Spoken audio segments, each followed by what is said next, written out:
Once upon a time, there was a doctor named Ralph, and he had a friend named Muhammad, but who preferred to be called Norm, and he was a doctor too. And one day, an invisible enemy appeared, wreaking devastation throughout the kingdom, particularly for those aged 65 or older, and who had prior medical conditions. Ralph and Norm knew that they had an emergency and screamed emergency to everyone. So they decided to try to capture the invisible enemy and place it in a bottle, because there was no cure, so that it would no longer be able to hurt anyone. And that they thought was a good thing. And a decree was issued throughout the land, far and wide, that everyone in the kingdom should go home and stay inside. And in science, this magical procedure works on the theory that if you are locked away from the invisible enemy, it cannot get you. And any invisible enemy locked outside has only a limited amount of time before it becomes unviable, because within a limited amount of time, it must either find a human host to survive and replicate its evil powers, or cease to be a threat, effectively dead. If this exotic tale sounds familiar, it should, because a novel coronavirus since March 17, 2020 has been locked out from businesses, bars, restaurants, theaters, campgrounds, and even churches in Virginia. And since March 31st, 2020, everyone has been forced to stay at home. And similar laws were passed nationwide to flatten the curve on a pathogen for which, according to the Centers for Disease Control, symptoms may appear 2 to 14 days after exposure to the virus.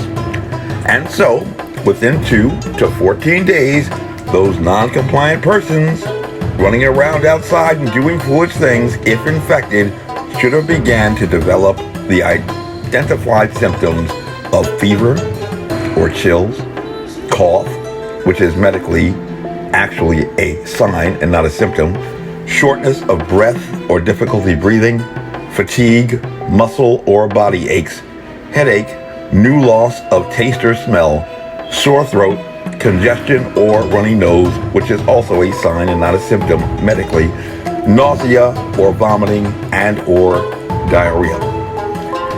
Now, if you are a reasonable person aware of public health crises, experiencing those signs, would you go to a doctor or clinic or somewhere to find relief? Definitely a hypochondriac would, for certain. And worse, if you happen to develop the emergency warning signs requiring immediate medical attention on fear of death, which would include trouble breathing, persistent pain or pressure in the chest, new confusion, inability to wake or stay awake, and or bluish lips, or face fearing death, would not a reasonable person report to a doctor or hospital or clinic?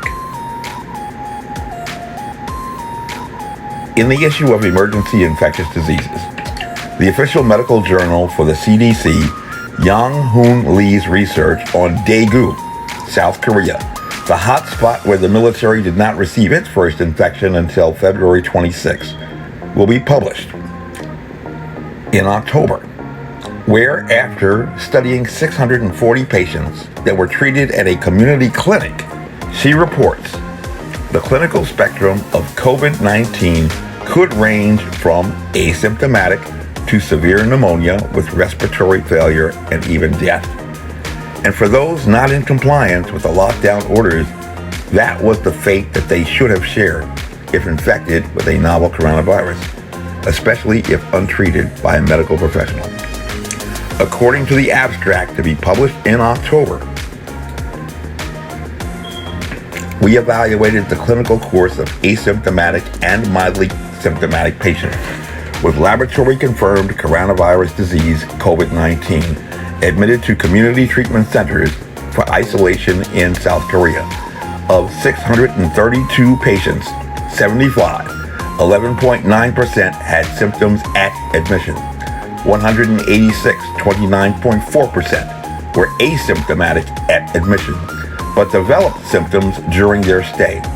And 371, 58.7%, remained asymptomatic during their entire clinical course. 3% patients were transferred to hospitals, but 94.3%, 573 of 613 of the remaining patients were discharged from the CTCs upon virologic remission. The mean virologic remission period was 20.1 days.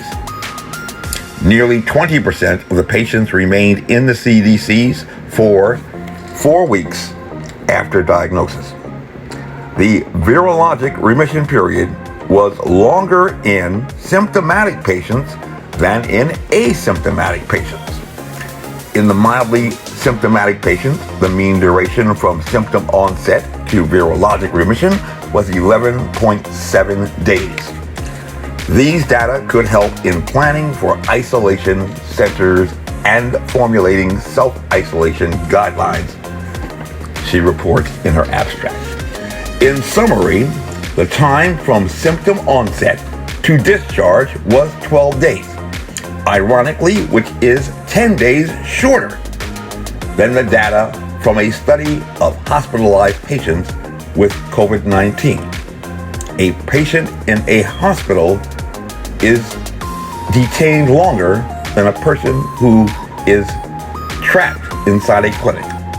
And only a little over 10% even had symptoms when they reported to the clinic, just panicked by the scare. But about 30% eventually developed symptoms. But almost 60% just had a vacation at a hospital for no reason at all. Remember, there is no cure. There is no antidote for any known coronavirus. The only thing that a doctor can currently do is relieve your symptoms and provide symptomatic relief. And only 3% of 640 patients, only 3% had to be transferred to a real hospital.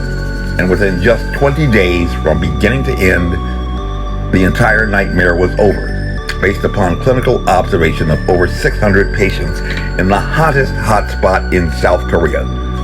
This is all in a report not to be published until October, ironically, just before an election. And that is just the science behind why 2 doctors decided that the economy had to be destroyed. While the elderly over age 65 in bad health and residing in nursing homes, who everyone knew from the start were a great risk of fatality, were ignored, and now account for over half of the dead to a novel coronavirus that Doctors Norm and Doctors Ralph magically blame on the president.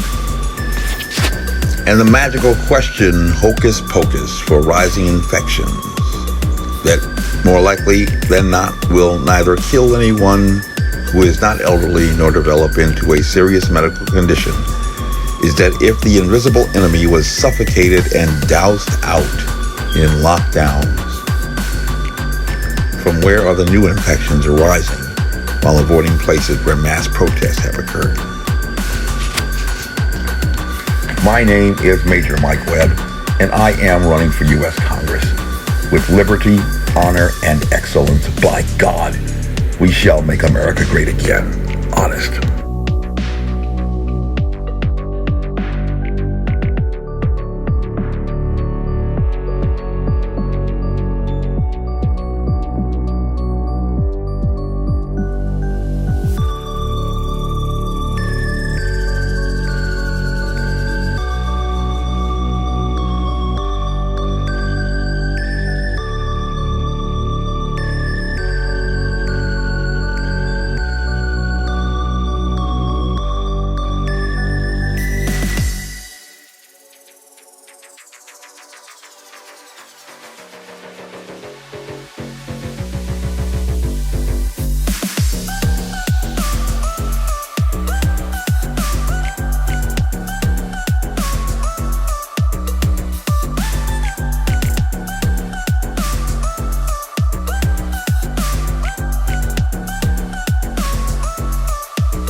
This advertisement was authorized by Mike Webb.